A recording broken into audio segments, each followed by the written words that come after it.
pressure. Zeke? Well, you know, someone dealt I can it. explain. I can explain. I didn't mean to click there. I didn't mean to throw the stink. You know, It's my fault. Sometimes It just came out. You just get. Typically, you would want to just say "excuse me" in those moments. You know, like yes. I just released it. Excuse me, I did not mean to fart this gigantic, nauseous gas cloud. But things happen. You know, we're only human. It netted them elimination earlier, so get excited a little bit. But Crispy and Nibs now going to go ahead and use the launch pad and get towards the other side of the zone, which is where all these players right now are basing up and getting ready to, go for all the action that they can and let some of that pressure loose. I mean, they got to try and make sure that everyone else is feeling that pressure that you're talking about. Because again, this is the final duo qualifier week. This is it. It is now make it or break it time. Phoenix A. Phoenix. Yeah. I'm just going to Phoenix A. Yeah. A. I was trying to Very excited, Phoenix. Yeah. Gets down there, and now look, Howdy, hello, and Doom Soggies are going to try and pick up that elimination. There you go. So where is his duo partner? Probably has just abandoned ship. He's like, you know what? I'm going to leave. Good luck. I need to try and play for placement because top 15, of course, is that first placement threshold. And that's he's probably looking to slow things down, right? Let me just make it there first. Maybe I'll get a cheeky elim here, there. But that's probably what's going to be happening. And knowing that, and knowing the position that he was in, kind of stuck on low ground, not really any space to edit away or even move your teammate away from where they possibly will be going for it. He's going to get stuck there and left. Now, Primo, looking for shots with that combat shotgun, but of course we know the effectiveness of that reduced a little bit, but we're not seeing too much of players, deciding, hey, it's not that strong anymore on high ground. Oh, I was just talking to you about this, Zeke. That's Johnny right there, and we just said he was in that second place. Has the chances to go up there. I think his duo partner, Dade, is still up. Yes. Yep. Just pointed him out to me in the bottom right of the screen. We're getting close to that top 15. So just like you said earlier, Dade, you've got to survive here.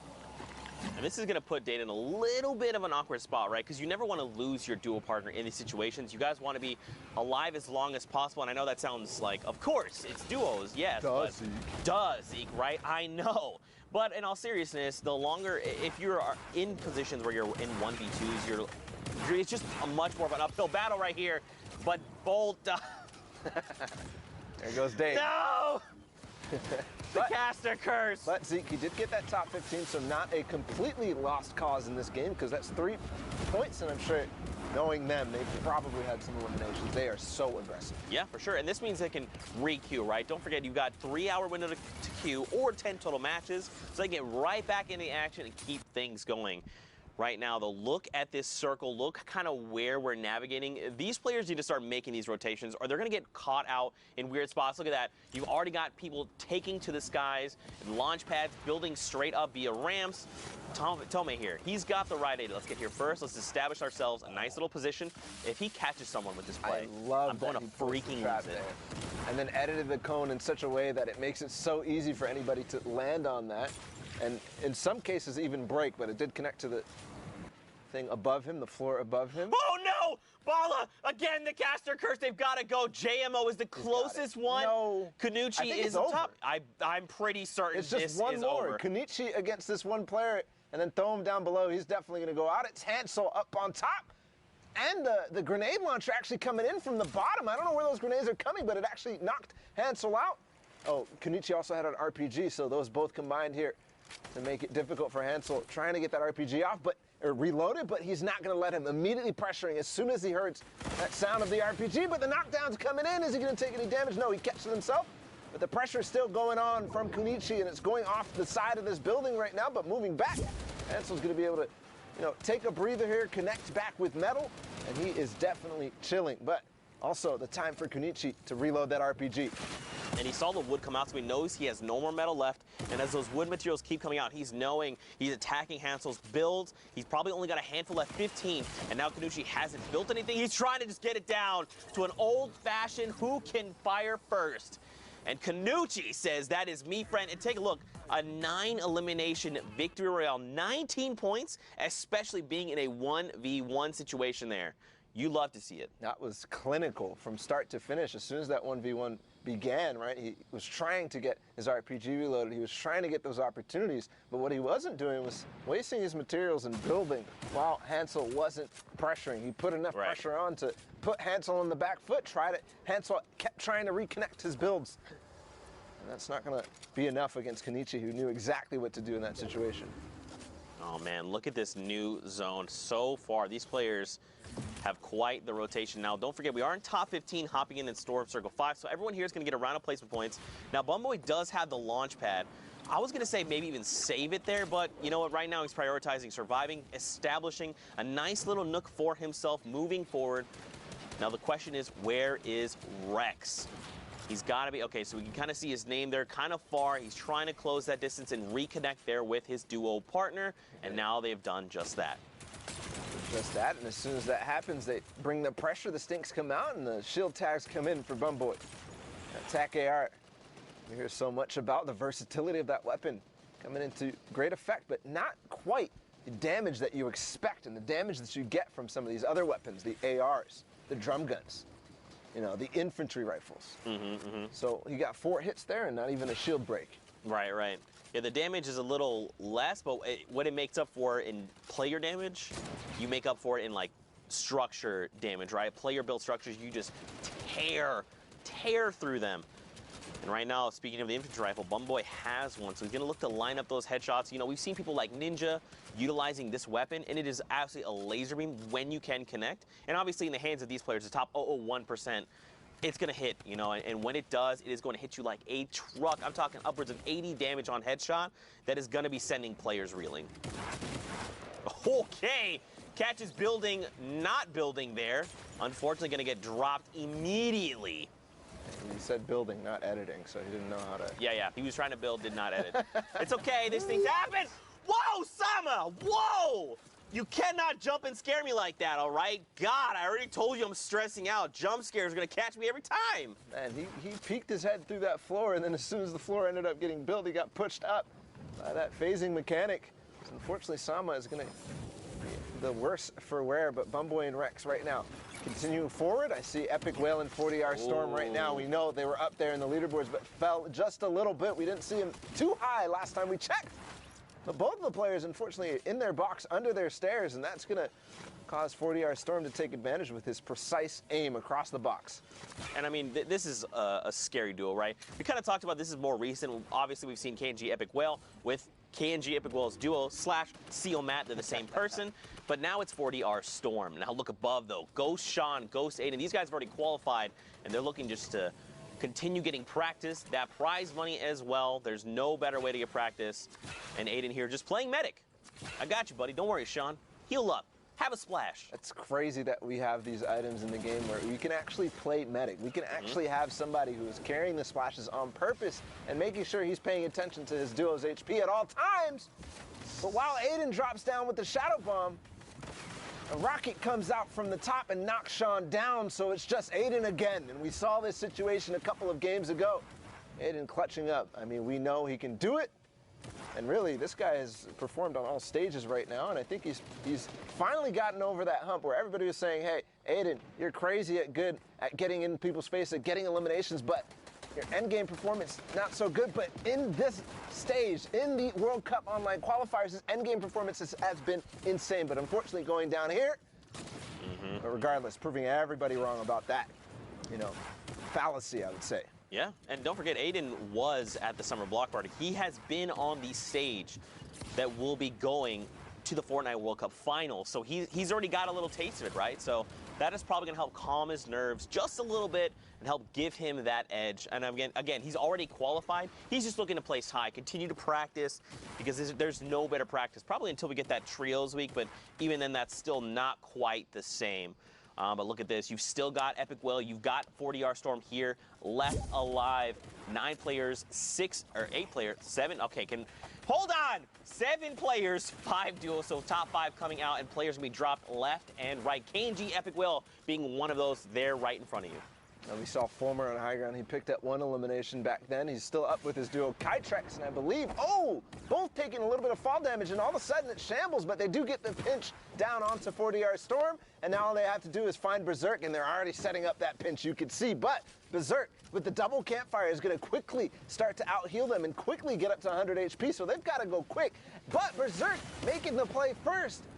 He's going to run back right into his box as that RPG comes out, but no more RPG to knock it down, and I don't think they have mats to be able to fight to this, and I think he can connect to the hill. Yes, he can! All of a sudden, this is looking terrible. Berserk might have just pulled off a 1v2 clutch because Fulmer and Kytrex are not going to be able to get up over the zone, and all of a sudden, things have gone haywire. Berserk with the clutch of a lifetime here in the World Cup last region. Zeke, what a play. 45 points from that, the victory royale. It's going to be 15 points on the game. And that's going to be a huge confidence booster, right? That's going to help motivate you and your dual partner. You're both freaking out in the moment. Oh my God, I cannot believe you just pulled off a 1v2 against this other duo. That is going to just help move your gameplay forward. But of course, there's more Fortnite action to be had. You've got S2 Jacob up top, Pat, Antidote, Kenny's, Spidey is there as well, and these guys are looking to fight right now, and a build-off is coming out. This is crazy. At this stage in the game, to be build fighting like this, they really want to commit for this height, and he's going to get it, though. But a lot of investment into that from both players. All that bricks, man, all that those hard materials that we like to call them, the brick and metal. Yeah, for sure. You never want to be burning those, especially not midway through the game when you know you're going to be fighting for it late game. And of course, for a moment there, we saw WBG Ranger and Cypher PK. We kind of talked about them. They've practiced super, super hard, putting in reps, putting in the time in the game. And look at this, they're finding themselves in a spot where they can contest for top 15 and get the first round of placement points. Yeah, and you did mention confidence just a second ago about performing well and how that transition to the next game, but even these little micro wins here, fighting for high ground, getting that high ground, and then being able to get a couple of knocks and possibly some siphon from it as well, and really get yourself back into the game, that's a confidence booster in and of itself.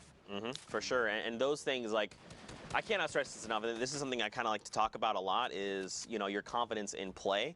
If you're, whenever you're going to go and, say, take a fight against a player, if you're sitting there thinking, man, I don't know, like that player might be better than me, you've already lost. You just have to be as confident as possible. It doesn't matter who's on the other end. All that matters is your game, what you can pull off. And in every instance where you feel, you know what, it doesn't matter, I'm just going to do the best that I can, and that's what I'm going to be happy with. I'm telling you, 9 times out of 10, you're going to win those engagements. And sure, there's going to be those times where this other guy just happens to be Aiden, and he just gives you his hands. It's all good. Just reset, let it wash over, hop back into queue, and keep your mindset positive, right? Yeah, that's honestly the story of this entire sequence of events, this World Cup, qualifiers, online open. It's literally all about mindset and staying positive throughout both the semifinals days and the finals days. It's really like a whole grind to get your mind in such a place where one game is not going to affect you, because you have to play 10 games. And not only do you have to play 10 games, but you had to do it over 10 weeks. Right. So for those people who have done this week after week, performed and gotten to Sunday, it's absolutely unbelievable to have the perseverance, the work ethic, to be here improving week after week, to have the mindset, the positivity to play here, really. You know what I'm thinking, Zeke? I'm thinking that all these guys who are doing this, they're going places. They're going places in life, not just Fortnite, not just gaming. They aren't just World Cup competitors, but really, they're going to go places. Could not agree with you more, my man. Could not agree with you more. And I get it, right? Like, I've been there. I know what it's like to hop into a game, you get eliminated, and you just tilt off the face of the earth. I get it. We've all been there. But, you know, at the end of the day, man, you just have to just try and reset. Just get up, walk away for a moment, get a drink, you know, just do anything to just forget about that moment and just recollect yourself. But hopping back into the game, Bala, 17 players, 16 players. As I say this, you know, of course, I thought it was just jump all the way up to 15, 30 minutes left here in the queue. So like you kind of touched on earlier, you've got a 3-hour window or 10 games to play, whichever kind of comes first. And you got to think, man, for a lot of these players, they're just counting those points, watching the leaderboard, saying, okay, I saw this other duo, they're at this many points, what do we need to do here, right? We need at least top 15 to get near there with this many eliminations, right? You know, It's tough, man. It's tough. Yeah, they're counting the time as well and knowing even in these endgame situations that if I stay in this game right now, I can play 2 more games or what have you right now. Kenny's picking up a lot of loot. They still have high ground from earlier. It's the team that fought all the way back when. We were talking about them committing their resources to it, but they've picked up quite a lot and they're still fighting. Finally going to decide, hey, this is too risky right now. We're right around the point thresholds. We don't want to go down, but he does beam. Kayun out from high ground. He took it from him, but he's going to go right back up to him. I think he did get just a knock. So there's still one more player up above. It's got to be Takata. He does actually find him, track him all the way down. That's going to be a lot of materials, some shadow bombs as well, and possibly some upgrades to the weaponry. He does find those 2 shadow bombs and refreshes his materials, Zeke. He's back in it. But don't forget, Kenny's dual partner Antidote is gone. He was picked up in the crossfire there, so it's unfortunate. And look who's still in the center of your screen, Cypher, BK, and Ranger. They're still alive and well. I hope I did not just crash to curse them. They've got 56 points, which is very substantial. And look at this, Cypher sitting on 4 eliminations. Look, he's going to find another one here. Ranger looking to come in for the assist, and they pick up Ski in that box battle. Huge find there. One more elimination. Another duo needs to fall, and they're going to hit top 10. Another round of placements. There it comes right now. So, of course, the next threshold they're looking to hit is top 5. Cypher's box fighting ability is just crazy here. Every single time he gets exposed, he does manage to place that player under the stairs. And this is one of the most extended fights I have seen yet today. I mean, there's been drum gun going on for what feels like centuries, but right now, still trying to fight. Ranger is still up. They're still trying to find their presence, find their box, find their space, get away from the rest of the players. They finally do that. Cypher PK is going to have a moment of rest as he takes those minis. And, you know, we actually got to hang out with Cypher at the summer block party. He competed in the Pro-Am. And, you know, I was like, Cypher, you know, how are you feeling about the games and the World Cup? He's like, dude, I want this so bad. You know, I've never wanted something more. I'm practicing every single day as often as I can, as much as I possibly can, because obviously we're all have different walks of life, right? We are all, some of us anyway, are adults trying to live our lives and play. Look at this, top 3, a 1v1v1, a free-for-all right now, and Cypher BK sitting in the middle. Now, he does not have the health advantage. Drops super low. Unfortunately. Down. Kenny's from above is going to take advantage of him dropping to mid-ground, but Kenny's all of a sudden is right on top of Ryan Clark. Or not Ryan Clark. Not Ryan Clark. That's not him. Looks like a heal off. He's going to use those chug splashes inside of his box. He's just holding the metal right now. Kenny's trying to get in. But again, the chug splash reigns supreme with the heal off capability of this item. It is so good at doing that. And he even has a slurp taking, or no, that's just the winning condition. You just start ticking up in HP. But there you go, the victory route for not Ryan. Yeah, not Ryan. Whoever you are, I know you're not Ryan, but great, again, usage of that chug splash. It just was added to the game this week. And again, I'm telling you, man, we're just still finding use cases for this item. Originally, it was just, hey, you can throw this thing and you can give whoever's in the AoE 20 HP or 20 shield, depending on the circumstance. Or, hey, your guy is DB&O, down but not out, and you can still, you know, extend his timer there. But in cases like that, where you're like, look, I'm just going to force this guy to the storm. I've got 6 of these or a handful. I'm just going to hope that, and what Sundown says, this is an instant heal. It's not like you're popping a bandage, you're hoping to get the full duration, and then eventually the HP. No, this is 20 immediately. So a great use of that item. But next game on deck, Colonel, excuse me. Colonel. I don't know why I said I know. I'm going to start calling him that. Yeah, please don't. Whenever I see him. Hey, Colonel! Hey, Colonel, how you doing? Colonel Punisher, Colonel Anjok. You know what? I know that's not Colonel. I'm aware. My brain is doing weird things. Bolt! Johnny, no! Listen, you've made an error. Again, this is the second game we've tuned in. We've seen them in the background. We've seen them lurking. We know they have the potential to qualify for New York, but time and time again, this is the second time we've seen them go down so early when we tune in their games. It's like a curse here, Zeke. Yeah, it kind of feels like it's slipping from them a little bit, right? We've seen them be so consistent throughout, and now they might be just getting they're trying to go full send a little too hard, a little too fast, right? You just gotta take a deep breath, collect yourself. You know, they're here for a reason, right? They've got that skill. They've got that talent. They just have to rely on those skills. Yeah, and we talk about confidence. We talk about not getting, you know, a little bit too emotional on one side. Here we go. We also talk about, okay, let's talk about the heavy snipes, apparently. No, there's Lucas and Primo. Nice coordination there, but Bolt, Johnny, and Dade has been a duo that has performed in semifinals. They've performed in finals, but they've just not been that duo who can finish off the day, right? The last half, as Shio likes to say, the last 5 games are significantly different in play style and how people are playing. People are starting to get another one. Okay, Lucas, Primo, put the heavy snipes down. Step away from the heavy snipers. You are too lethal. That is not fair. These players, they're just too good with those.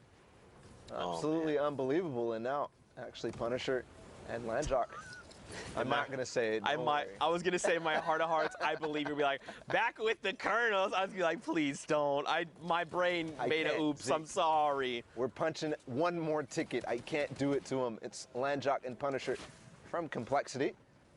RPG being used to try to maybe pressure these opponents off of high ground. I think he's going to do it, switching to wood for a second, but he's going to get knocked down on his own. And there's a couple people who are landing, but I love that. Landing in front of his teammate and popping the rift. That he makes sure that he takes him with him. Awesome catch there from Punisher and awesome coordination from Landjock to make sure that he drops down into his box. But hold on! Whew, that was so scary. And I don't know what just happened there for Landjock, but he maybe, you know, he just recovered at the last second from that beautiful, woo! The RPG onto power, just catching him as he was falling from one side. That's the special thing. If you're not covering all your sides, which you tend not to be doing up on high ground, you end up, these little angles can sometimes catch you by surprise in the RPG, doing just that. So effective at it. And here we go. They're diving down, man. They're trying to establish themselves a nice little spot. Power going to be picked up there eventually. Remember, they got that drop with the RPG. Another going up into the sky, going to drop the players down. But someone else is also looking to build battle right now. Some third party. And again, Punisher is just going to be flushed out. Oh my goodness, what a tough spot to be in. Gets cracked immediately down to 23 HP. He needs to find a siphon immediately. He needs to make something happen. Now, Landjock is still okay. Almost at 200 effective HP. Drop the player down. But he's got to make sure he's got to secure it. Yes, he finally does, but falls down a little bit as well, so not going to get any materials, but I don't think that matters for Punisher because he's putting on a clinic with this tag. He's trying to get in on the boxes, but no, finally that wall goes down. The edit comes in, and Owen is going to take him out. But Landjock's still on high ground. It was actually Edgy incentive that they ended up giving high ground to. But Landjock saying, hey, hold on, I'm the one who gave you guys that opportunity, so I'm going to take it right back to you. And Edgy actually went all the way down. Yep, Landjock gets picked up, Tommy as well, Nico as well. 12 duos left, getting ever so closer to top 10. The next round of placement points. Norberto here, no eliminations now. His duo partner does have the 2, but they're gone. He's by himself, 13 builds, 2 rockets, a flint knock, a gray tack, and a dream right now. Oh, the trap play! Did he get it? He does! Again, it's Phoenix. Ah! And I think that reset on that wall was perfectly timed to make sure that Phoenix gets stuck in that box right now. We're in the top 10. He takes the RPG damage to himself, and all of a sudden it's complete chaos as he does manage to find elimination and the full elimination there. Again, another one goes into his box. It's Lucas, but still Norberto staying up on the sides and going to find an opportunity to stay by himself right here. A lot of players fighting down below. 5 remaining. Scented actually ended up going out. I think Edgy earlier went out. So it's all of a sudden everybody for themselves here. One duo is still all the way up. I think it's Gabe and Snow. Snow XD, like another player we've seen, no, right? It's not. Wait, what? He's not part of the duo, sorry. Oh, no, I was just saying Snow XD is someone we've seen all tournament. That was just a completely separate thought. My bad. I did make that sound like it's chaining. I don't know what's going on with my brain today. I'm working on it. Norberto going to get traded out, though, so there's a single duo left. Oh, wait, what? Oh, my God! If you clutch this out, no, you're not going to do it. It's now a 1v1. That was ridiculous. It's Dopey against Gabe. I can't believe I just saw a heavy sniper no-scope in the final seconds of a game here. Dopey finally placing that campfire down as a circle. They're actually both campfiring and both at the same pace right now. Dopey looking for the shot, but Gabe is going to capitalize because he is waiting in the top, and he has the combat shotgun ready for Dopey. The victory royale goes to Gabe. Dude. Okay, Gabe, great game. I love it, absolutely. Snow, though, the sickest point-blank no-scope I've ever seen in my entire life. But for now, we're going to take a break ball. We're going to send it back in the studio, see what's going on in the world of Fortnite. Thank you so much, Zeke. I will give you a moment to catch your breath. It sounds like you guys need it over there. We have some riveting games coming out of NA West today. These guys are definitely bringing it.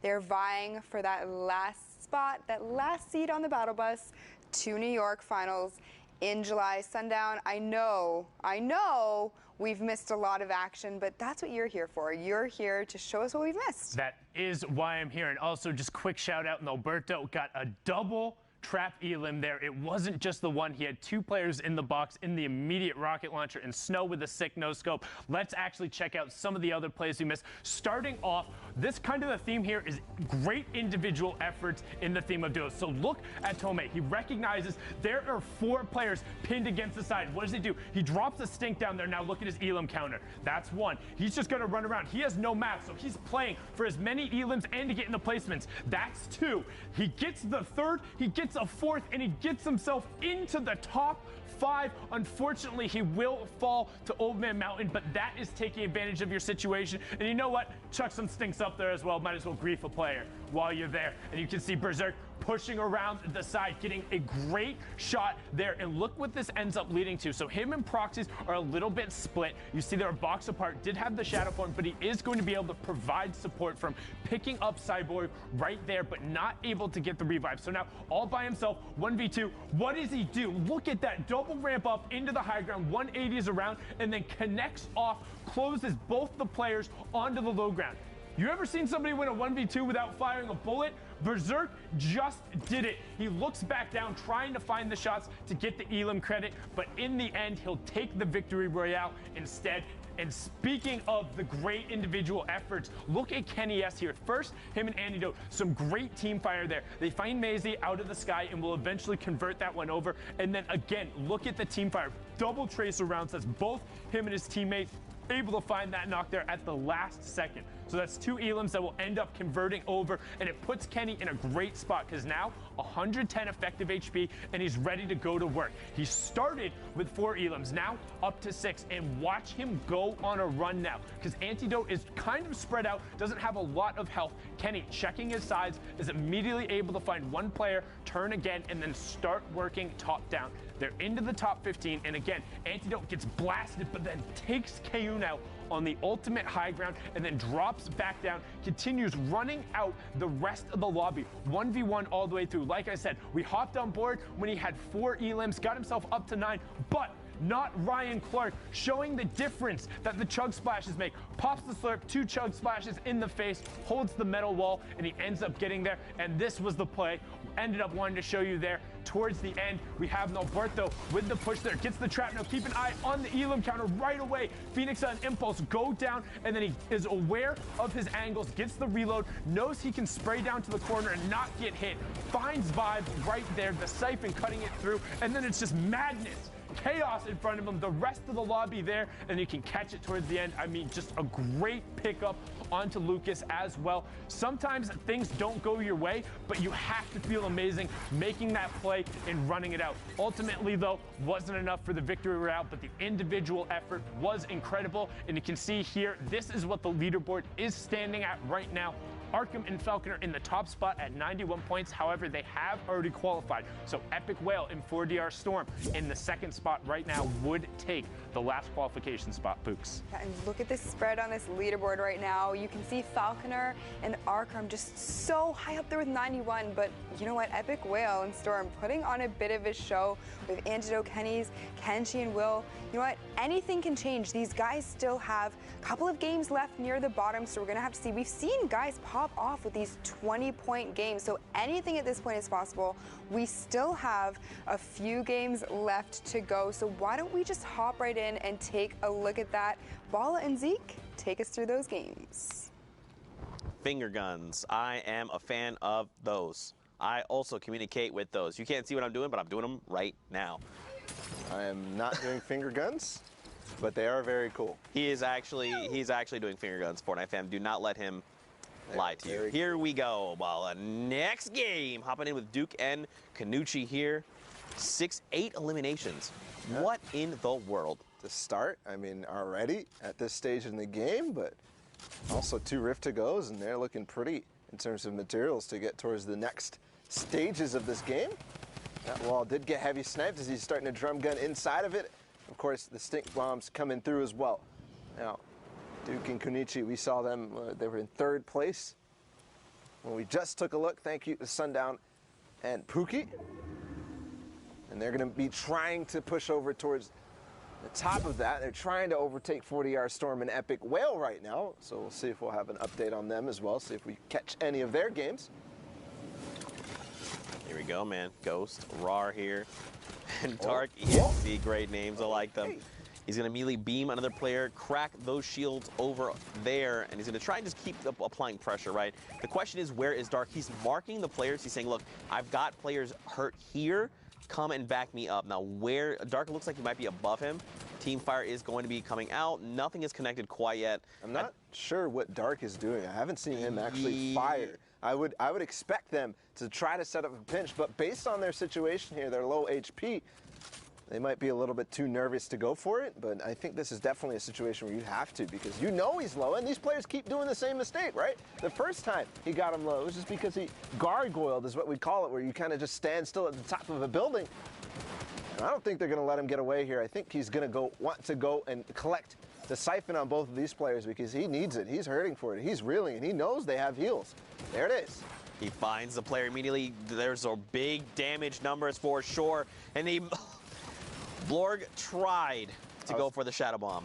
Panic Shadow Bomb, if I've ever seen one before. That wall edit was not the one that you needed to go for. You're going to have to, jump your way out there and do your best parkour. It's not going to work out. He's not going to be able to do it in time. Right. And now they're back in the game. There you go. El Chupacabra there on the left, starting to get beamed a little bit. We see Knucci as well, so Duke is probably very close by. Retake Poser here and Vici. These guys are just rotating out with these shadow bombs. They've got to face this mountain. This is not really, is this like a mountain? I don't know. This is like a plateau. Anyway. A plateau? Plateau? Platinum toe. I don't know, man. I don't know. I tried my best. Anyway. That was still very cool, that entire sequence there with the shadow bomb, that bridge there. Part of the plateau, he was able to use the shadow bombs and stay and keep it all the way through, but realizing the zone's not going to go in that direction, he ends up opting to not take that position, but there's a tactical shotgun on you, and it's so difficult to get away from. He's not going to make his escape, but his teammate's still up. Vici is going to use that shadow bomb and get out of dodge. And unfortunately, so for Poser, he actually did not have any AR ammo when he began that engagement. Finding that elimination, even just the 40, would have made a huge difference. But then immediately, everyone else is saying, look, we hear the shots. We know what's happening. We're watching the feed. We know that you are pretty low and hurt. We're going to go ahead and shut you down. Now, Knucci is going to try and connect over here to the plateau. Anyway, 8 players, 8 duos. Okay, this number is constantly changing. I'm trying my best. 8 players, 6 duos. Just here on the edge of top 5. Another round of placement points could make the difference. Look at Duke right now. Look at Knucci. They've got 76 points. This is huge. 11 eliminations, by the way. I just caught this. They're looking for more. If they can find one more, it's going to put them in the top 5, and it's just going to keep those points rolling. They jump in the box. Kefu is going to find himself just on the outside of top 5. Very unfortunate, but, I mean, they're on a spree right now. Oh, that player actually getting the shot off right before, but we're switching on to Kunichi right now, who I think that Duke is coming up to with that launch pad. He's low HP staying down below. That's Vici who goes down, so Kunichi right now with that legendary AR, he's going to go ahead and reload everything, and he's going to have free reign to take shots down below. Not taking that opportunity yet, but first getting back with his teammate because he was running low on material. So first priorities is make sure you have what it takes to get towards the end. Hold on, where did that player go? Ghost. Looking like he's using an impulse or a flint knock or something like that. That fast movement changes. Look at this, splitting the attention, trying to find 2 different angles to attack this player. Now he's in the box, he's got a little separate, and the edit there is going to ensure that Dark gets shut down. But immediately, look at this, Duke gets traded out. But Kunichi comes down and says, not today. You've knocked my friend, but we want this victory royale. Now, is he going to get the revive? Probably not. Unfortunately, the 10 seconds committed is probably not going to go their way. Look at this, 10 minutes left in the current queue time. It's a free-for-all right now. Regulator and Juice, they are in critical condition. Kunichi definitely has the health advantage. Yeah, has the health advantage, and I'd say the position advantage and the loadout advantage. He's got everything working for him right now, but it's going to go across the street. See if Kunichi can find any chickens. Right here, Regulator goes down, and yes, it is definitely somebody down below him. Not going to be able to find his way out of his hole. Kunichi is going to take the Victory Royale, and that is a big one. That's a massive one. That puts them for sure in contention. Right? Is it in first? I don't know. I don't remember exactly the score that we had before, but they could be, because that was, what was it, 19 eliminations? Yes. So that was, first of all, 29-point game. First of all, to do that in finals is ridiculous. The skill involved in that is huge. I have to guess that that was the game that pushed them up there, because 29 points. If they were already on the leaderboards, they would have been skyrocketing to something like 100. So I have to guess that was That's the game probably what got that them. put them there. Okay, cool. So just remember that number, 87, is the current highest that we've seen so far. And don't forget, we're kind of tuning into games that have been kind of happening, so we're going to be seeing different values here left and right. I did get confirmation that that was the game that got them to where they were in the leaderboard, so they will be in third place, right under 40R Storm and Epic Whale. Let's see if we find them in a game, see if they're going to end up having any sort of changes in that leaderboard, but who knows, they could not. And I like the name of this player right here, Bok Choy Boy, one of my favorite vegetables, 100%. Yeah, there you go. Now, I think for me, what I want to see is, what's going on with Epic Whale 40R, and then obviously the duo we just left, right? And also Kenny's and Antidote, who are in this game right here. They were in fourth, so. Yeah. So this is literally like, if this is your first time watching, we're literally watching these games unfold, right? These games are literally making the difference. So let's say, hypothetically, I guess top four make it into the same game, and fourth eliminates second. That means they've shut them out of the running. Yep. Especially, remember, the queue time is coming down here to the wire.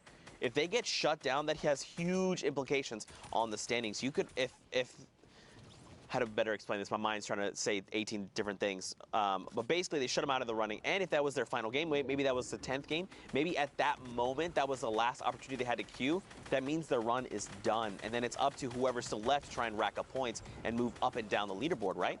So keep an eye on these top four that we're taking a look at. Kenny's and Antidote being one of them, Epic Whale, 40R being another. These are going to be the teams that are trying their best to qualify right now. Guys that are in the running, but of course, don't forget, anybody could, have the performance that we just saw. The what was it, 29? The 29-point game that we just saw. Yeah, that could push you up there, and all of a sudden, we're focusing on you too. So regardless, into the top 15, and it's off towards that villain lair near Snobby Shores.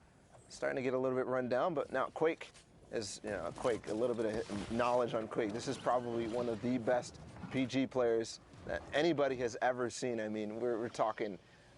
Phase sway type things. He's doing crazy things, some of the parallel guys. But here, performing in the finals of the online open, we'll see where he ends up. But definitely, I've always been impressed by this guy. Well, looks like Kenny's going to be shut down. He has been eliminated. I believe that was a straight elim as well, so I think his duo partner must be gone. He's by himself, fall damage as well, going to be eliminated. Just again, outside of top 10, that's super tough and not the spot you want to be in. Everyone trying to keep alive as long as possible. Don't forget, top 15, 10, 5 in the Victor are the placement thresholds, and every elimination is, of course, a point. Right now, Shab and Quake, they're sitting on 7 points just off of eliminations, and now they hit top 10. So we're looking at a 13-point game just so far, right? This is before X, as things unfold. Maybe they pick up a victory out here, and that could make a massive difference to the standings. Could make a massive difference to the standings as all these players doing their best base jump off of Villain Lair right now. Moving back towards Snobby Short. Got 2 circles to go here. All the marks coming out, all the different communications going on. It's very hectic, but Quake and Shab right now, they just used 2 Rip-to-Gos in there. The fact that they had those means that they can glide up until they get to the rest of the placement points. I mean, they're going to be sitting up there, hopefully until top 5, but no, Brian G is going to put an end to that. That means they're going to dive, but they land on high ground, and all of a sudden the story is completely shifted, but one player is going to try to contest them, but gets right under and dodges any shots that Shab and Quake are going to put onto them. So that second rift is massive, right? That has just put them in a high ground position. They've got the vantage point. Someone else looks to contest. Blues just gets blown up. He did not have a chance at all, and that elimination puts them into top 5. Another round of placement points. So now look, you got Quickies who's going to try and just keep there with Shabs. ADR we saw him earlier try and contest. 5 minutes left on queue times. I feel my stress levels going up. I feel it. Yeah, you're not even playing. All you're doing is watching. Dude, I just feel like I understand. Like, obviously, I'm not nowhere near. I don't even, everyone, top 3,000 dwarf me by a significant margin. You and Sundown and oh, I love this. In the box, the shadow plays Tiki. So let me explain a little bit about the movement there. Obviously, Tiki did not realize that ADR was in his box, but if he did, ADR was strafing to the right, which is taking advantage of the camera position and your model and making it so that it's so hard to track you. When you're in that shadow form, you're already hard to see, but going right up into the box, that's Brian G, who goes down, and ADR making his way up. It's Shab and Quake. We know where they were, but here comes the launch pad. He's got to stay in zone. I don't think he has a chance here. No. Quake is going to put a quick end to that heroic attempt at trying to win the game. That's actually 9 eliminations in the Victory Royale there, so 19 points, 19 points pushing them up there. That's the kind of performance these players need if they're hoping to contest that #1 spot. But for now, Fortnite fam, we're going to send it back into studio, see what's up with Sundown for the rundown. Thank you so much, Zeke and Bala, and we're getting down to the final moments. We're about to find out who the last duo will be to join us at the Fortnite World Cup final. But are you still in the hunt for a seat at the Fortnite World Cup? Because the Battle Royale action, while it is over, there are 3 additional seats for the Fortnite World Cup Creative Finals that have been unlocked. So the hope is still there. Make sure you check it out. As we said, all 3 trials are playable now. 1 player will be advanced from each, winning their chance to compete at the $3 million prize pool and $5,000 for taking the top spot. So how do you get involved? You can check out Hand Eye of I Blood, MB Tom 98, Dania Cats SQ, at Gene Wu, or at Fortnite Game for more updates. Again, this is one of the last opportunities to get to play on that stage that we debuted at the block party with all of the final bells and whistles. There'll be plenty more surprises. And speaking of plenty more surprises, we will be right back after a quick 5-minute break to conclude the rest of NA West and round out the Fortnite World Cup roster for the Battle Royale side. So don't go anywhere. We'll be right back. Let's slide out to the lobby. Let's slide out to the lobby. Let's slide out to the lobby to get your squad some nums. Burgers from dirt to munch. Tacos Royale with brunch. Red juices, a tasty treat for Lil Whip, Peely, and Pizza Pete. Let's slide out to the lobby to get your squad some nums. Let's slide out to the lobby to get your squad some love.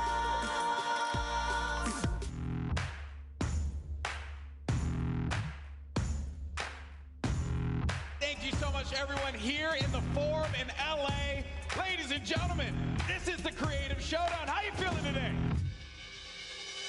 So much has happened in the world of Fortnite, and we're here about to call probably one of the craziest things you're ever going to see. It's a world premiere game mode and map. I know that it's going to be a King of the Hill mode. Forum, make some noise. That's what I'm talking about. Here we go. The first match. Jordan Fisher, He's Curry, sticking the corner. Fruit. They're going to win the game. This is it. And they pick it up. They have to protect him here, and this is now we're going to start to earn a lot of points. They're climbing that leaderboard, Lupo. They're in the shadows, unseen, and they will have the Ravens' revenge. GG. 2 minutes left on the clock. The Chicken Champions, surely this is going to be a win for them. No! It's 1 point remaining, and the Little Whip Warriors might be able to come back into this with enough time. But there he goes. He jumps right back in, and that is going to do it. GG. Game 3 goes to the Chicken Champions.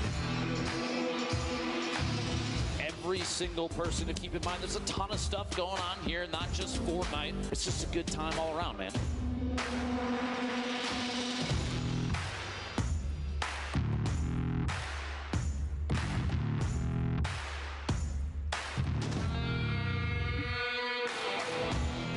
just dancing it out. Sitting inside the control point, 6 minutes remaining, but it's not even gonna matter. That's a victory royale. Game 4 goes to the Fish Fam. Could it happen? Could the Llama Record Company be our first back-to-back champion? Or will it be the Fish Fam actually being back-to-back in this instance? He has it. You see the top middle of the D. He does it! He got it! Oh, Last my! second! The victory royale! He's still in it. He's standing strong, and he wins out on the battle. 990, and he's continuing to gain. He's got to get to that wall, and that's going to do it. We want to know who won? We want to know who won? The Llama Record Company. Oh my gosh, congratulations! Give it up one more time for the Llama Record Company!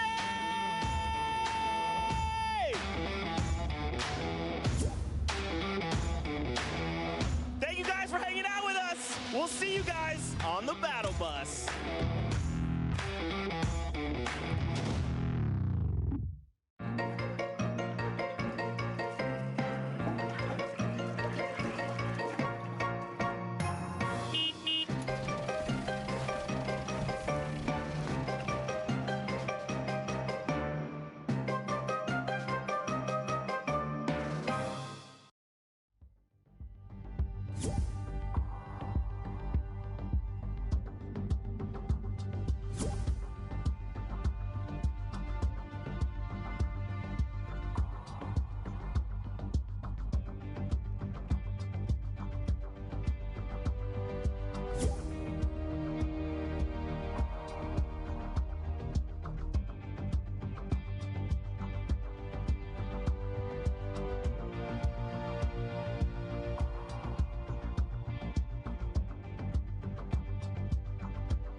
All right, Fortnite fam, we're gearing up for the final few moments of NA West action. Now, I'm not going to hold you up too long because I know you want to get back in the games, and I know you're ready to see who is going to punch their ticket to the World Cup Finals in New York City. So, to hop back into this games, let's get some pretty fire casters here. We got Sundown, we got the big man with big plans, Shio Wager. Gentlemen, it's on you. Thank you so much, Zeke. Yes, I'm here with Shai, and we're going to take you through the final games of not only NA West, but the entirety of the Fortnite World Cup Online Open qualifiers. It's been 10 long weeks, and we're going to get our last duo right here in the next 30 minutes. It's a fight for the top, a lot of points up, very small margins between who can qualify, so we'll see who pops off. Let's get straight into the games. Let's get into those matches and see what they have left. These are going to be the moments that define a duo. Who will come up clutch? Who can do it? When the back is against the wall, when everything is up for grabs, I won't just kick my drink over. I caught it. That's how clutch I am, and we're prepared as we hop on board here with Persecute and Nitrix trying to put the new duo to work, and they do, finding two there and avoiding the trap. Good way to kick this one off.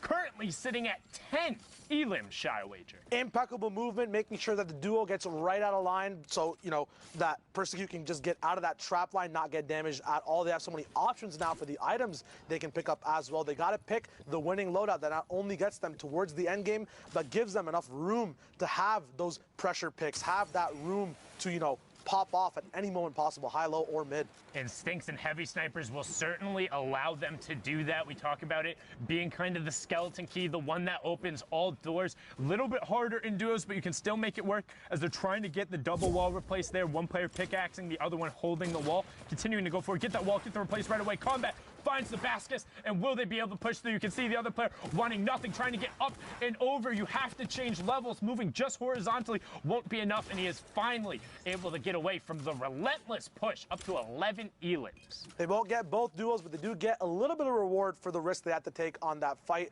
Are on low ground, have enough time. The zone hasn't even started moving yet towards the 5th circle. A launch pad is coming out just so they can catch up on the time it took on that engagement. Nitrix and Persecute are going to be moving towards a mid-ground layer now. More angles for pressure. Break builds being used. They can recycle off the hotel, which they will do, putting their mats all the way back up, looking very, very healthy. Not much rotation on them now. It's all about their brains, their brawn, and their aim, Sundown. They're going to be looking hopefully for a favorable circle here, but with kind of being down by the Paradise Palms area, a lot of variable terrain, different verticality to move over in that Circle 6 zone, which will be revealed right now. All right, not too bad, not directly over one of the course of the mountains.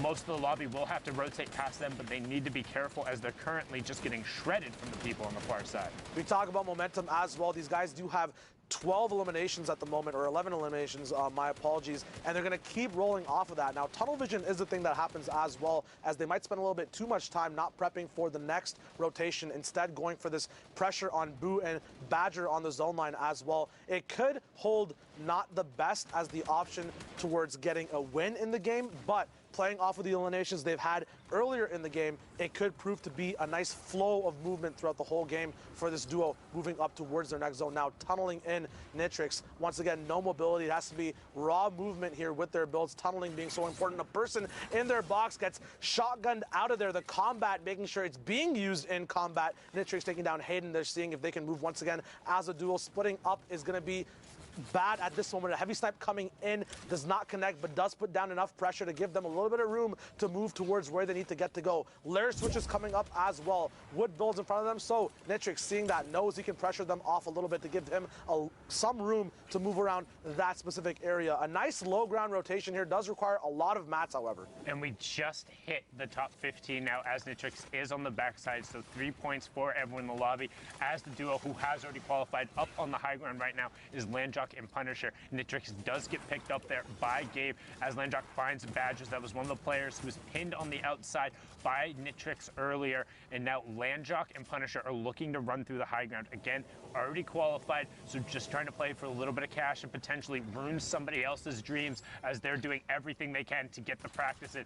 Landjock looking to drop the player down. They will give up the high ground as players begin to drop in the rotation. We are moving farther away from Paradise, so variable drops there. You can see a nice little split of the shadow bombs, and then they're going straight down to the low ground. This is an awesome thing that we see duos do. A nice dynamic shadow to drop the sightline. Punisher in the most intense box I've ever seen in my life, but phases through the pyramid to get the shotgun shot off on a Jammin who is not listening to any music anymore. Sent straight back to the lobby. Punisher now has to regroup with Landjock. Landjock opening up some GLs from high ground to kind of open up where Punisher can come from.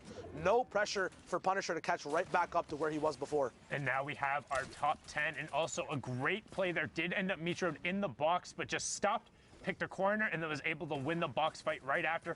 Honestly, if I'm that other player, I just start spraying towards the corners and hoping to find hit markers. No reason not to. Player can't return fire. However, unfortunate hindsight is 2020 as Landjock gets coned off there, but is just going to fight his way through. Doesn't own that wall despite trying to go for the edit. Still trying to pickaxe out and move forward. They did not give up high ground, so he's able to simply walk that away, but he has no more mats. He's going to be dependent on this player to drop down, and Caleb does find it. Punisher will tarp down for him. Does take a little bit of fall damage, but finds the 10 mats needed, all the wood and the metal, and now just going to plop some grenades towards the low ground. Combat might have been the right call there, but is able to find one knock on Disastra and looking for the second one onto Blind, who's at sub 10 HP.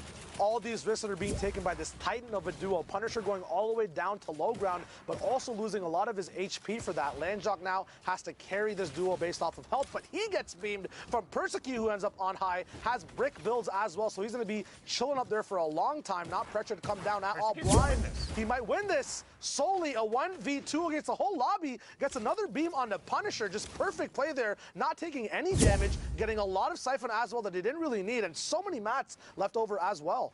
26 points. That's coming up clutch. We talk about huge individual efforts. Persecute doing it with the brand new duo. We've seen him with Riverson before. They were one of the favorites, breaking up there right before the final week and now playing on separate regions. What a great effort. 74 points is going to put them close. We saw Landrock and Punisher were towards the top there. Again, an already qualified duo. We're at 85, and the queues are close. We're past that time. These will be those final matches. There's none left as they're trying to put the shots through the wall. Heavy Snipe does go through, and they find it. 1-2 for the AU boys. But can he work back on through and find the second one to get Tyven back up? And you can see this is one of those thinner lobbies. We talked about the W key or the aggressive lobbies, and Macon finds it. Can he get back over to Tyven and get the touch? There's no time. You got to get it. Whoop.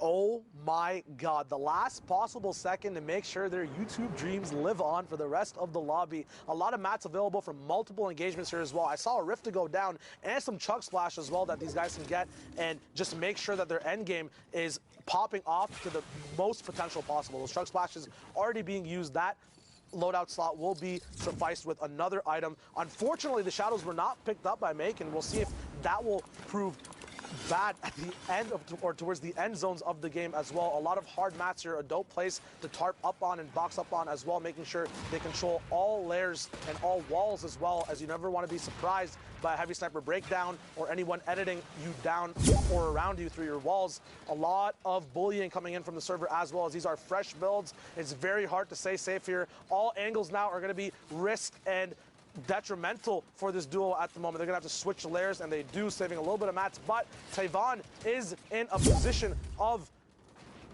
distraught at the moment. He's going to be split off of his dual partner. We'll see if they can survive. A big wall replace coming in. Macon does not stop the heat, even though they are in the coldest biome in the Fortnite map. More Heavy Sniper reloads coming in. He has the time, he has the pressure and the angles. Getting into Carter's box, ending his reign. He's back to the lobby. An RPG coming in, eating that one up. That was the proximity launcher. It wasn't an RPG, or would have ticked him over for a little bit more, getting the 70 damage in there and just getting caught out. But we've talked about this before. You can see those shots going out kind of in these sparser lobbies when a pair has the high ground and they're able to kind of, oh, I didn't even realize his name was Pair. When a duo like Prolo and Pair have the high ground, they're able to look down. You get that much more control. There's no chaos. You don't have to worry about covering your top or someone going to challenge, because you can see it from a mile away. There's only so many other duos out there looking for top 5 right now. Rifts go up, and there we have it. Amp able to pick up Makin as Tyven also gets picked up, and the AU duo misses the top 5 as a good old-fashioned build battle for the sky. It's a build battle for the sky in the 6th zone. Not many people alive at all either. A double trap coming down. One side hits. The combat shotgun follow-up lands as well. Big edits coming through as the default Jamal skin is close to being eliminated. He's down now too. All these duels getting knocked over. It's only the 6th zone. Only 4 duels left as well. We talk about these different games. Pair finally going down in the storm. Incorrect edits or block-offs by Fruve. Billy's down as well as his zone starts to teeter downwards on layers. The mountain now running out. Amp in a box with many traps. Not sure which is going to rift out of it. Fruve finally going down. It's a 1v1 Sundown. He needs to get down and touch his feet immediately. The other player is still up on the high ground, but the zone is moving away from that mountain, so Amp has the advantage. It's Moni up on the high ground. Shadow Bomb does go out. In terms of effective HP, Moni has a little bit of it. He also will have to pay 64 points to 61. Moni going to pop the Shadow Bomb again and try and go skyward, but they're moving back away from the zone. Moni does have the builds to challenge, but instead it's just going to opt to play the low ground. As long as he has a tarp there, he should be fine, because Moni will force Amp to waterfall down, which is what he does. One tarp above, Moni in your top right, Amp in your bottom right. You can see the action on the wide. Amp looking for the edit peak as Moni begins to tarp out and go around. Sideways ramps on, flips it back, and now is just hanging out. No pressure yet, and you can see the difference in mats. Because Moni is on the low ground and has to full tarp, he's running out. He's making his move. Sideways up, goes to 90, cones off, and immediately edits forward, but Amp blocks him off. Moni going out for the right, circles around the storm, misses the first shot, but gets a little bit of shield chip. There's a lot of health damage done from the storm, and no ground gain, and Moni just meteored himself. We've talked about this before. Those 6 seconds will go down. He has no fall damage, and that's gonna be it. Ticks over, and when the pressure is on, can't let it get to you. Amp, 67 points, 18 coming out from there, and he's saying, yeah, you can hold that L. Yeah, a lot of people are used to PGing. You forget about the ground game when you get into it. The habits built from practice might not be the best. At the same time, so much room given to these duels to fight all the way from 8th circle, 1v1s. Sometimes decisions are made, and sometimes they're the best, and sometimes not. Well, a lot of these guys aren't used to necessarily working with that amount of room, right? When you have that much room to work with, it's a little bit, I don't want to say more difficult, but you're thinking more. You have to be more deliberate when you're going. It's less hectic, less playing on reactions, where a lot of these players thrive. But right now, Fulmer proving is not an old man, getting tags and tags and tags, and Johnny gets taken down outside of the top 10 as well, pushing them up to 72 points. We've seen a 74 already. We've seen Landjock and Punisher at 85. That kind of gives you an idea of what that top line looks like. Baller take for the high ground. We've been seeing more of that lately, but Fulmer double edit down. 73 goes away, tries to get the immediate wall of place, does get it through with some help from Kytrex, and they will take that one away. 2 elims, will be 3 once they take it over. High ground control and top 10. All these duels are going to be fighting for these elim points. Only 17 players left alive.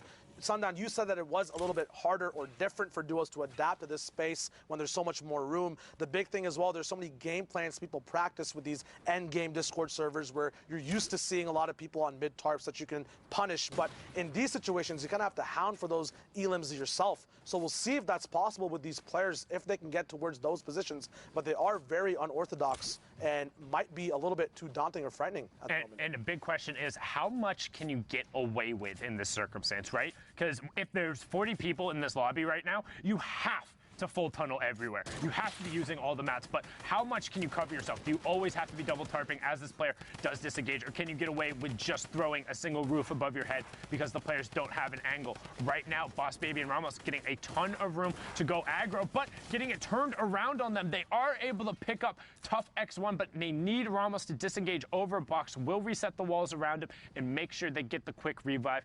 Not bad, and this is one of the advantages of it being so sparse. You have plenty of times to stick a revive in a 6 circle with 16 people left. Exactly. You still have to play careful, though. 9 duels left alive. There still is one more placement or one batch of placement points left over for these duo players. Very, very silent game at the moment. Usually a lot of action and pressure being dropped down, but obviously anyone in a 1v2 scenario is not going to want to draw too much attention to themselves. Looks like Sir Jaden is in that position as well at the moment. He and his dual partner have been split up, one alive, one not at the moment. Very flat land as well, with a very small high ground tarp that's not too high in the air.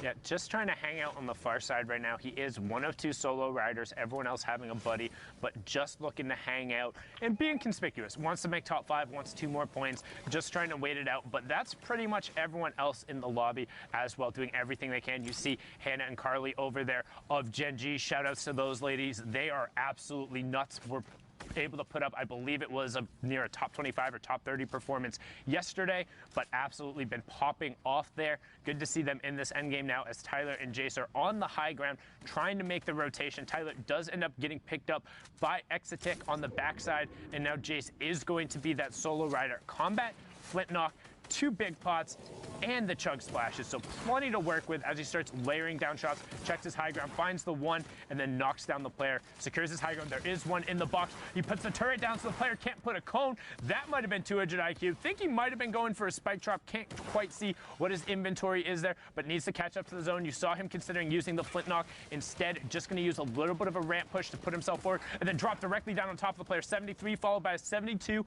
Can he find another shot? Is going to chug splash his raw HP back up and continue working on the high ground. Does still have 1 left and the 2 big pots, so wanted to make sure he filled up that health bar before digging into the other ones. As he gets closer to the top 5, gets finally ripped from the far side. Somebody contesting, and Fulmer takes it away. Sneaky on the high ground is old man Fulmer. He's got those quiet steps.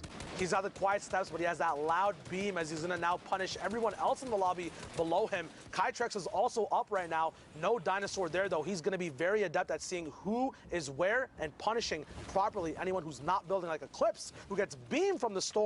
1 HP at the moment. And I'm also pretty sure Kytrex is relatively younger, so a little bit of a play on there for Dino Kytrex as we now get closer to that top 5, and we have it there as the players drop in. Eclipse will get the points. Hasty trying to get out, but again, locked in the box in the shadow form, and unfortunately gets ticked over, but Eclipse, no points going through there. Kytrex and Fulmer will be able to run this out. And we're on 74 before those points came through, getting another Elim there, pushing him over with the placement points. 77 is the highest score we've seen so far. Will it be enough? The victory rail and the Elim will push them all the way up to 81. 16 points from Kytrex and Fulmer. Very, very smart decisions there as well to focus the exact same person making the shadow bombed individual run away and split up that low ground tarp that was already being established. Easy pickups from them. We'll see if it's enough once the leaderboards get updated. Very exciting stuff from West over here. The last spot available in the world. Yep, and the last Fortnite Battle Royale spot coming out from the Fortnite Online Open qualifiers. It's week 10. It's NA West. It is the final moments. Queues have been closed. This is where you make your extra money or you stay at home. The ones who go to New York City will be celebrating. Everyone else will be looking for their trios for July 14th and the 15th because, again, there's always going to be something more to play for. You can keep track of those in-game tournaments.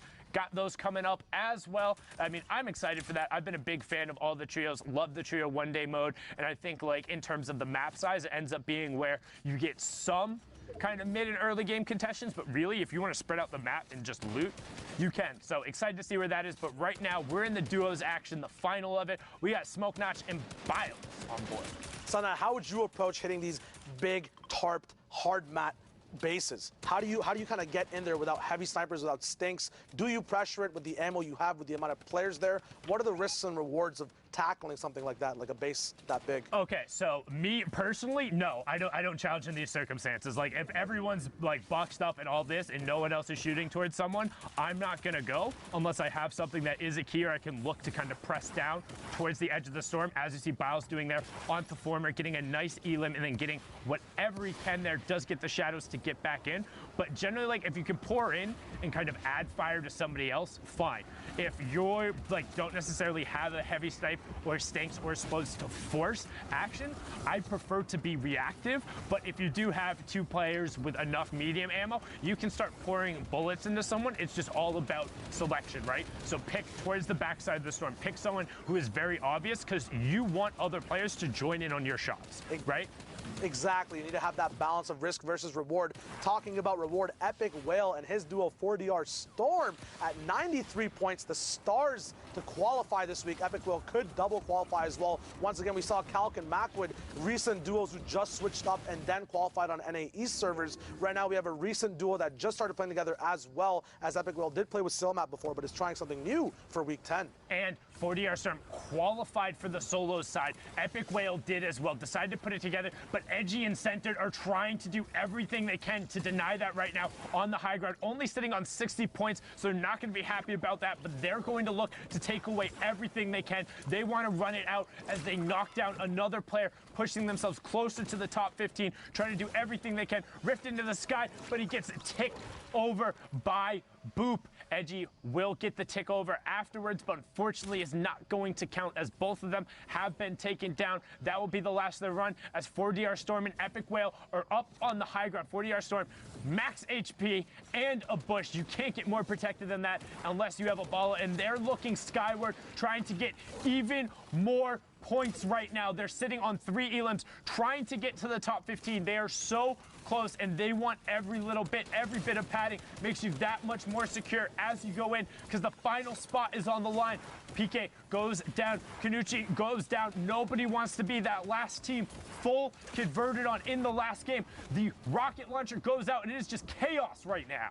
Epic Will saving that rocket launcher, as well as when it comes out, the whole lobby starts to get on the same page. He was making sure to crack out every baller, make sure everyone on hard mats is now starting to rotate off of the pressure. It looks like they might lose height, but Epic has that insurance with the RPG, almost about to hit 100 points as well on West. The RPG getting off the individual from high ground. Can Epic build up towards it? Still being contested. Double ramps coming through, but once again, faking it out, going for the reload. This is priority. Can he reset and do it again? 4DR Storm still making a little bit of a hurricane up top. We'll see if it's possible for these guys to get together. He gets edited down, though. Epic will with another RPG up top. The combat follow through in the same box. Double traps come down. Epic does get hit, but comes out victorious as now they control height. The zone is very small. 9th circle at the moment. And the Siphon beat being the difference there. The trap did go off, but the Siphon made sure he was able to stay up. Good rotation coming out, and they got top 5 as well. They are on a run. We've seen them gain 12 points from placement and from the elims. They want to close this out. They want to be going. Cloud and Kazooie just below them. Cortex, Instinct, and Outer also in the map. Outer gets down as it's all about the elims and the victory royale. Storm and Whale are going to block off the rest of the lobby as we're going up. Just a slight change in incline. Sometimes all it is one mat difference. It's a 2v2. Whale goes down, but Storm is the only one not in the storm. He's holding the safe zone. The down goes through. It converts. 8 elims. Victory royale. 18 points. 110. Storm and Epic Whale. The question is it enough? Can the brand new duo in the last weekend have fully qualified themselves? Epic Whale on the scene in the West, rising up as one of the best, in 4DR Storm, the player who took the Fortnite world by storm at Ninja Vegas originally, took that stage as a 14-year-old, now back here dominating the Fortnite World Cup on the back half. But look at the names in this lobby. Look how stacked it is. Players are trying to challenge, and we have Falconer and Arkham, the already qualified duo, as well as Sean and Aiden towards there. These are the best of the best. Arkham sitting at 105 himself, but they have already qualified. We're going to see if anybody can push and challenge towards that line that we just saw raised. I mean, the bar is set so high right now, Shy. The bar is set high, and the environment is also very, very different. Usually players playing around a lot of mountains, but on this northwest side of the map, you usually have 1 to 2 very big points of interest that have height changes, such as this big mountain that Arkham is looking at the moment, looking for beams, and a lot of trees as well. A big beam coming down. Arkham at 106 points at the moment. And one thing to note here, every single elim Arkham and Falconer get in this lobby is taking a point away from somebody else who could be challenging towards Storm and Epic Whale. They want that top spot. They want all the money for themselves. They want to be able to take that home, particularly with the double prize pool, and they're going to be pushing for it and trying to lead the pace. It's not about the qualification spot for them. It's about trying to take the top spot away. But this lobby is stacked. Base Soldier and Sir D, Typical Gamer, Jay and Little, Impulse and Phoenix 8, Nikum, Tome, every single person who has played in a West final, who has been in a top 10 right now, is in this lobby.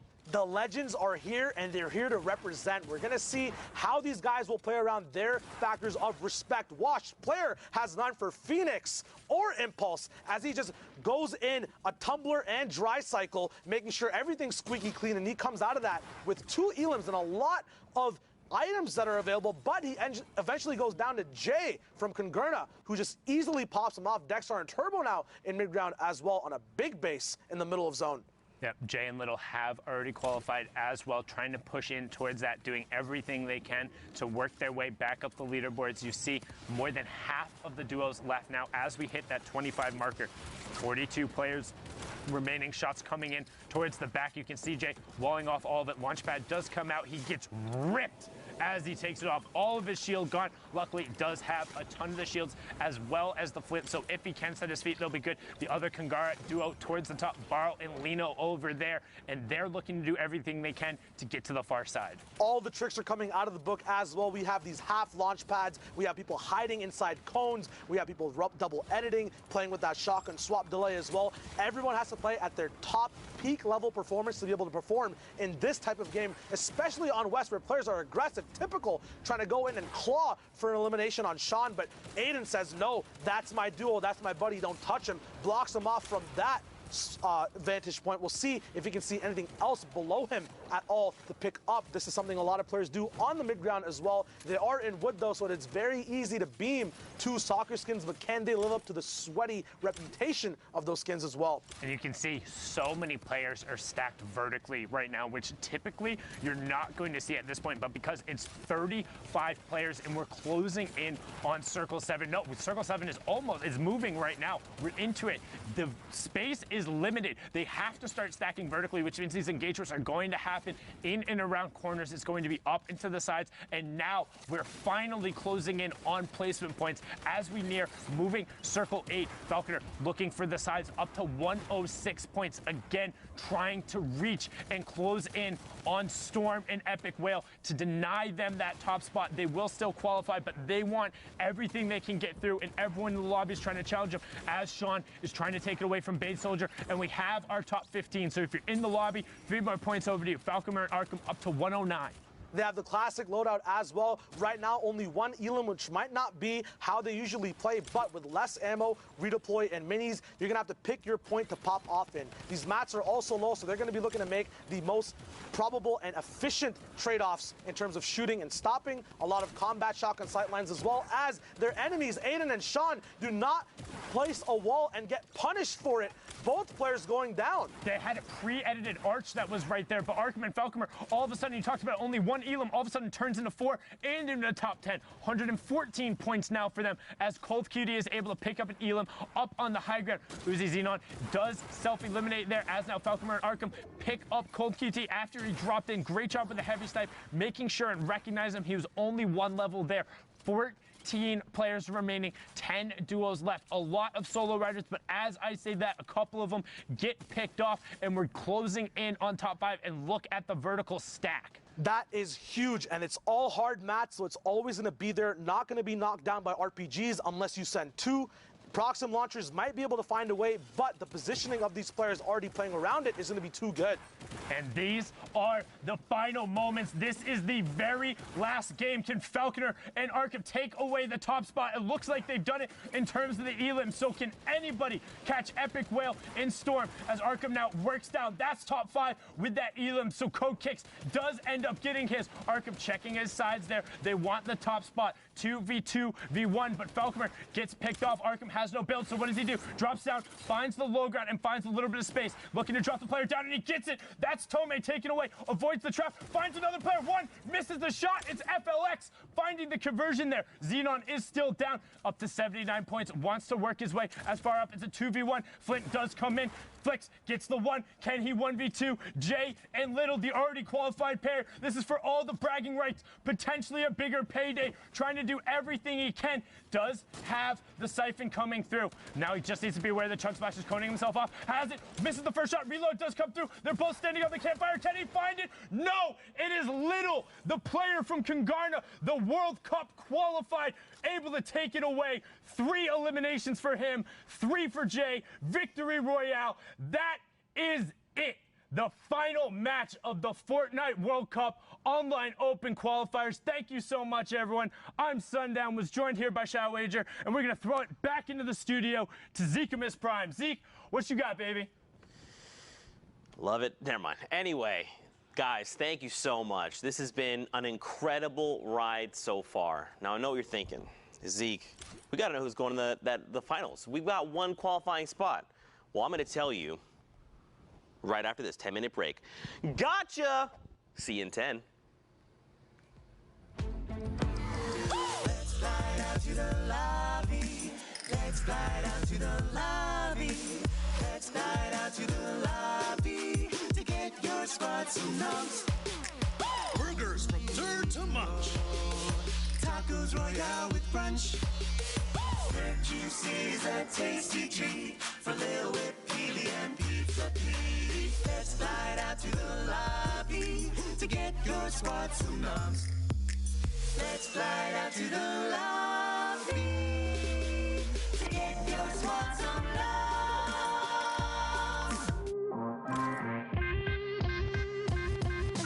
At night when I sleep, I'm still just like mind blown that I was able to pull it off. It was just one of those things on my bucket list that I really wanted to do, and I did it. I knew in solos that like I could have qualified a couple weeks and stuff like that, but I realized that my mentality wasn't there. My confidence in there, it wasn't as good. And then I actually messaged my friend, and he just gave me like perfect advice. Like, you just gotta be confident, and you just gotta know that like you can qualify. I kept on telling myself that throughout the whole tournament, and I guess it worked out. You just have to work out and play every day. The important fact is to stay focused every time, because if you choke one game and you're tilted, then you're gonna choke every game just after. You have to stay focused all the time. Every single time you steal a kill or get a kill stolen, in the back of your mind, you know that like that could be the point. It's really important that you just don't let that get to you. In my last game, I had a kill stolen to me as I shot him. In that time, I was waiting to find out if I qualified or not. I knew that like if I didn't qualify 1 point, it was all about that kill. It's a lot of stress just because of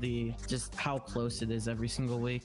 I would look at other players and see how they would qualify, what was working for them, and then I would kind of like implement that into my gameplay as well, and it helped me improve. At first, what I noticed was I wasn't getting enough kills playing really safe like that, so I would put myself in the middle of everybody and then just like turn around and start shooting them as they're rotating from storm and stuff like that.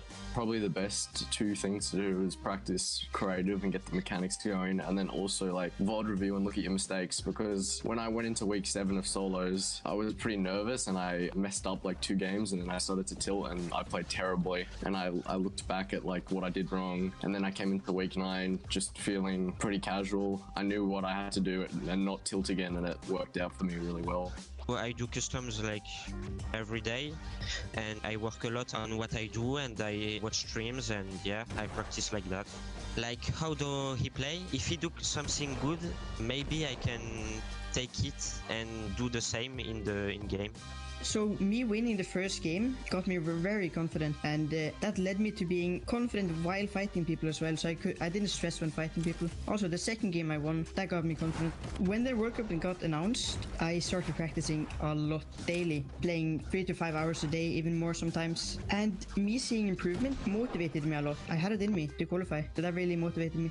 Ever since TwitchCon, my parents have always been really supportive of me, everything that I've gone through, every single tournament she watches online, and she tells me her favorite things is endgames. She's like, whenever you get a kill endgame, it's so exciting. And like when she found out, she was so happy. She came home like right away because they were out. She came out right away and celebrated with me, hugged me, and it was just like, it was great to finally like see them like be more proud of me after everything, and just like it paying off like once and for all.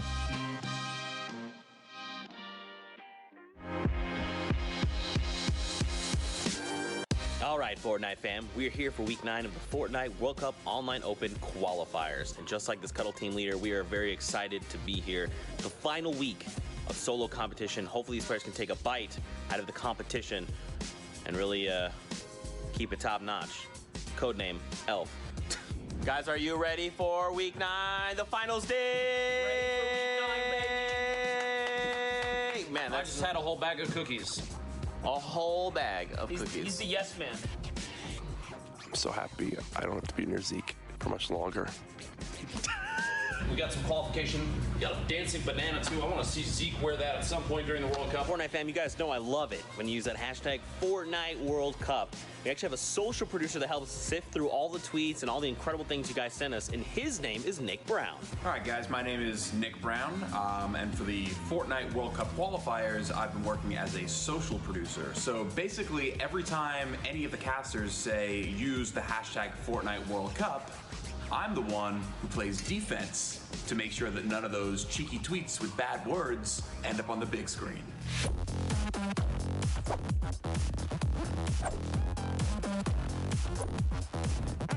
All right, Courage, let's go to the kitchen. Let's get ourselves some food. What we got? Some garlic bread. Is that chicken parmesan? Oh my God, it's chicken parm! Yes! You okay? Do I need to put this one back? Bro, they put garlic bread in front of me. You think I'm not gonna get 3 pieces? Come on. What's up, Fortnite fam? It's Squints here, and recently we've been trying to level up the observing, so we challenge our observers to get cool dynamic shots and keep them smooth and technically awesome. And let's share some of our favorite shots with you guys. I can't imagine the weight that these competitors must feel on their shoulders. Whoa, okay. Wow. Seems like the observers are having a little bit of competition back there. All right, observers, let's get it. And then tried to challenge those fights, and that just freaked me out. What? Speaking about something freaky. There is Nick just above Chap's foot. because apparently that's someone's name in Fortnite. You don't know about that, Jack? No. I mean, you really need to step up your competitive Fortnite knowledge. It's okay though. It's Chap's foot. Like you physically, he plays. I hate you. What's up? It's Monster D-Face. What's up? Yo, Monster. You know you're my favorite? Yeah, absolutely. If I told you were my favorite, would you believe me? Probably not. We all know Sundown's his favorite dance. That's why, dude. Right there. Right there.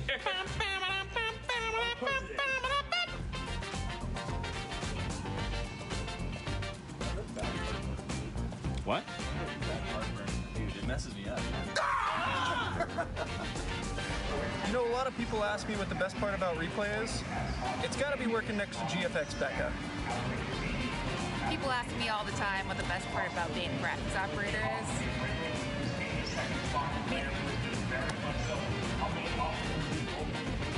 Someone here specifically that keeps the ball rolling no matter what happens. And his name is Jordan.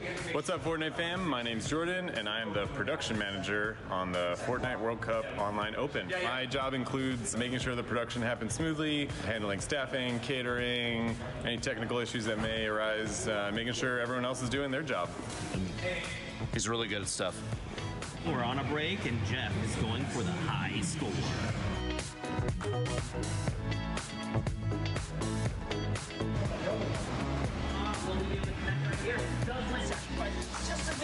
Oh my God.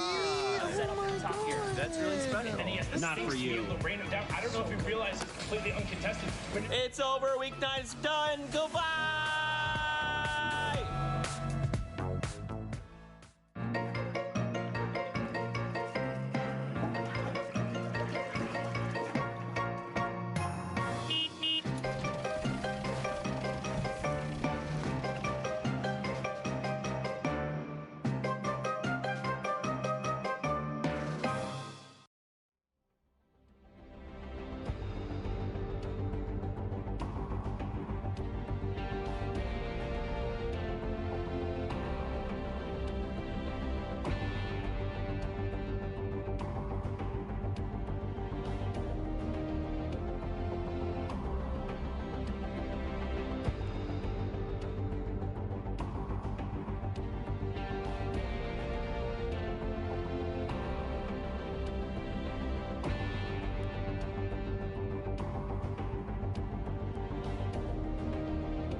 Welcome back, Fortnite fam.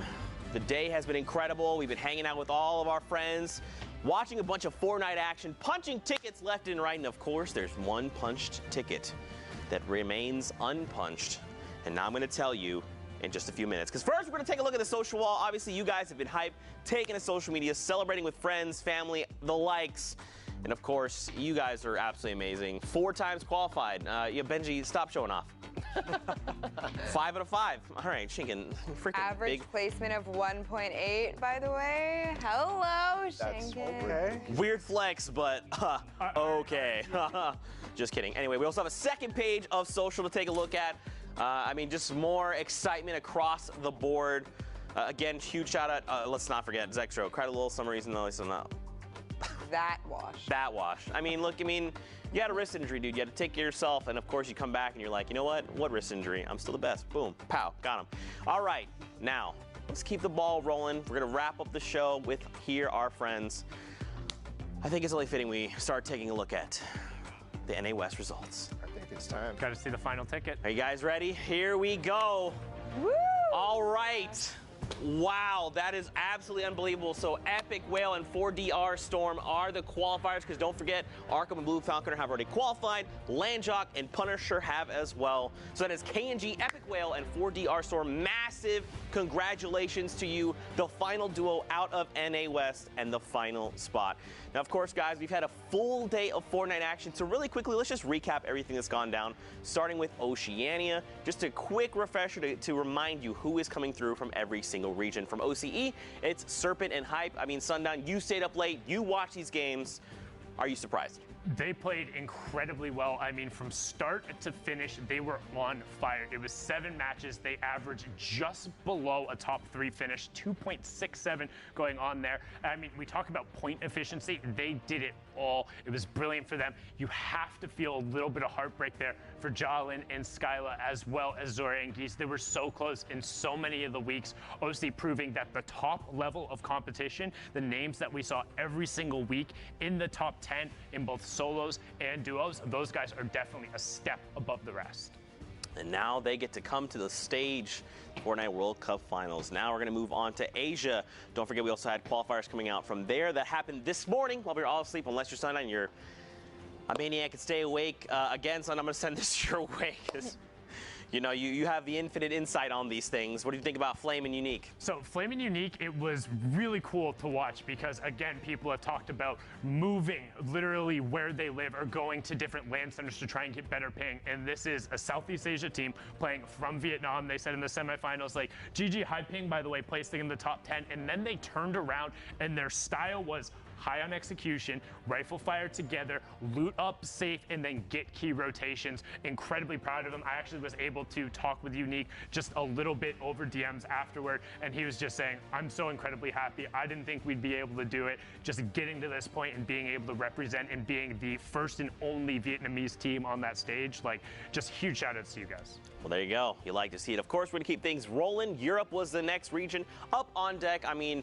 Wolfies and Rojo, Bala, these, first of all, Europe's insane. We know it's the best region. We know it's the best region, all right? Big words. Big words. It's the best region. Especially ahead of New York. We're going to have that competition play out right in front of us. But yeah, Wolfies and Rojo, they were up at the top in the beginning of the leaderboards, Zeke, and then they fell a little bit, but then climbed right back up to get in that first place. That is awesome to see. And then the rest of these guys as well, Sky and Vato, they've been playing out of their minds, trying to contain towards that top spot, getting 9th 2 weeks in a row. And then finally, it's kind of the same story as Zexor. He's overcoming tendonitis as well.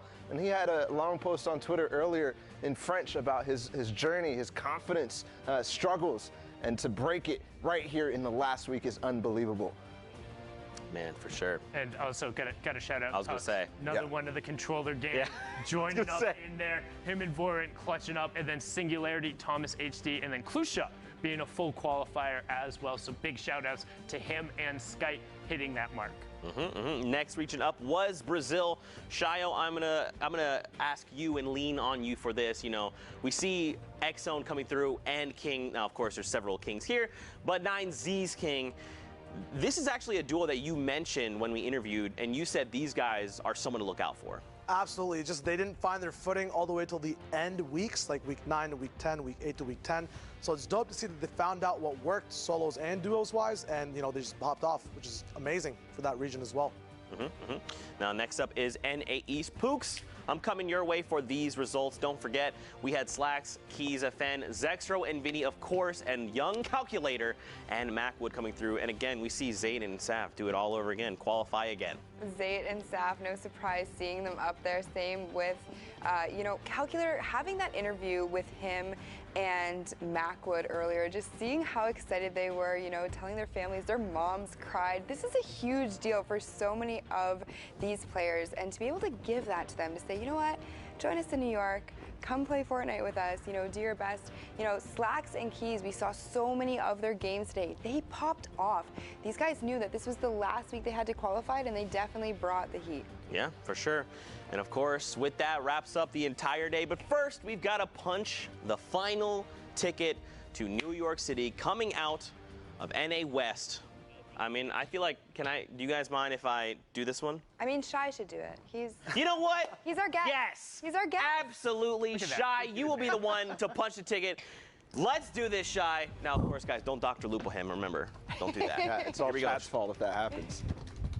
Boom! Hey, there it is. Congratulations to Epic Whale in 4DR Storm, and they complete the full qualification now as well in the final moments. Both of them qualified for solos and now duos, and we will actually have an opportunity to talk to the full qualifier, the final qualifier for the Fortnite Battle Royale World Cup. It's Epic Whale. Whale, how you doing, my man?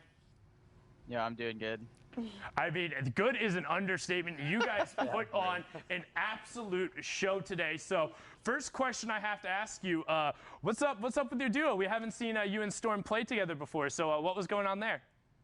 Yeah, I just wanted to switch things up, and I just was thinking about all my options as a duo. And for me, I was just looking for a duo that can kind of fill into my weaknesses. And 4DR is really good mechanically and at aiming, and like I'm kind of like the brains of the duo. So I just thought it would work out well, and we practiced hard, and here we are, you know. It's crazy. No, I think that was an absolutely impressive performance. So how does it feel to be a full qualifier now? You've qualified for duos, you'll be there in solos, you'll be seating in both parts of that competition. Has it kind of hit you yet? Do you really understand like how big that is, and what does your family think of it?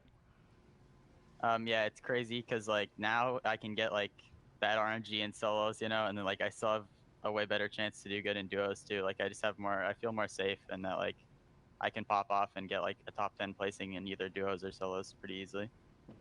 Okay. My parents, I mean, it's like, I don't know, it's just, they're in shock for real. Like a year ago, like I was just, you know, someone who just played Fortnite a lot, and now like I'm winning a lot of money, and it's like, it's crazy. So it kind of just hit them by surprise, and I don't know.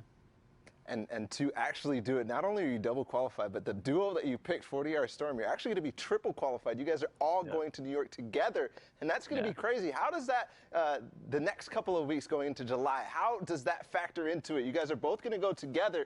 Is there, you know, strategy going into all that stuff? Are you guys going to be practicing together and helping each other through the solos all the way through? I mean, yeah, we're just going to keep practicing through. I hope that, like, this trios doesn't take over too much so that we can still practice for solos and duos, but I don't know, we're just going to practice however we can. All right, well, again, congrats on double qualifying. Huge achievement for you. Now, Epic Will, of course, we want to just give you the floor, give any shout-outs you like to, plug your social, any thank yous. The floor is yours, my friend. Yeah, so you can follow me on any socials, Twitter, YouTube, Twitch, at Epic Will. That's Epic with a K too, so EPIK Will. And I'd like to shout out, you know, my parents for just supporting me and letting me play as much as I do. And I want to shout out, obviously, 4DR, my duo, and also Leno and Barl, because 4DR and I, we kind of were a new duo, so we didn't have much time to practice. But Leno and Barl, they stayed up late with us practicing 2v2s, and so I thank them for that. Awesome, man. Well, again, massive congratulations. We cannot wait to see you in New York. And, of course, as we continue to say, we'll get a slice in New York. All right. Thank you. Thank you so much, Epic Will. We'll catch you later, my friend. Now, of course, guys, we know the 100 players that are going to be joining us for the duo competition. Let's roll the entire list of names as a refresher. You know, I thought duos was gonna be insane, and of course it is, or I'm sorry, solos, but now duos, the list of names, I mean, guys, this is it. We know the 100 for each category. What's nuts to me is that one of the teams on this list has to finish in last place. Like, that blows my mind, because I look here and every single one of these guys is capable of popping off. They're the best of the best, and one of these guys is going to be at the bottom. Somebody's going to finish on top, but all of these top duos, somebody is going to be down there, and that is ridiculous to me, because the level of competition from top to bottom, every single fight you take, every engagement, no matter when you run into somebody, you're up against a player who is capable of popping off, who is making plays, and has that clutch factor. You don't make it to New York City in solos or duos, but duos in particular, where the consistency has been here for so many of these guys. You don't make it without having that clutch gene. So every one of the battles, and it's less of a, oh, somebody has to get last, and more of even the battle between 199 and 1 and 2, all of those are going to be absurd and on a level that we've never seen before. You won't have this level of international players and the quality at this level ever. Like, it's going to be massive. You're getting me hyped, dude. You need to get me too hyped and start crying, not in front of everybody. All right, Fortnite fam, again, thank you guys so much. We know it's been a long 10 weeks, but it all wraps up. Everything has led to this moment. And now the next step is, of course, the Fortnite World Cup Finals in New York City. Mark your calendars, July 26th through the 28th. Do not miss out.